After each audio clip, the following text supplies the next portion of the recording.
Morning. Today is Friday, September 15th, Erev Rosh Hashanah. I just returned from Slichos a short while ago. Many of us gathered there and davened for everybody at the early wee hours of the morning at 6 a.m.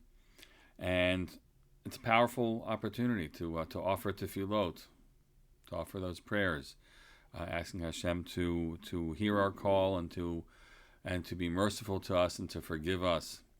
A good deal of the piyutim, the different selections that are there in the Slichos piyutim, really reflect on the experience of being in the exile, downtrodden, beaten, small in number.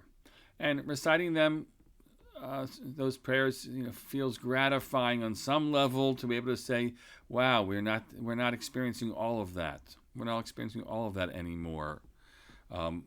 And then, as I was leading, my head was taking me back around in different ways. So, firstly, to remind ourselves that although, thank God, we've been able to return to Israel, we still face a great deal of hardship in the exile, and we are well aware of the uptick in anti-Semitism, the Jew hatred that exists around the world, including in this country, that we are mindful of, and that still must be front and center in our prayers.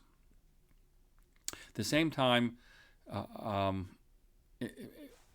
took a moment in the middle of my tefillas to say that, but I cannot believe that I have to offer this prayer, but that not only am I praying that Israel should be safe and secure from the enemies round about, and they are many, and they are real, and we just hear the hundreds of efforts that are made from the outside of the perimeter of Israel and from the West Bank, and terrorist attempted activities that are forestalled and prevented by the security forces. And so we continue to pray for Israel in that way. But I said I can't believe that I'm also feeling the need to be able to pray that we don't destroy ourselves. That we figure out a way with this return to Zion and to having created a society and a country, in the miraculous country, that we don't bring ourselves to ruin because we cannot figure out how to lead ourselves or handle differences.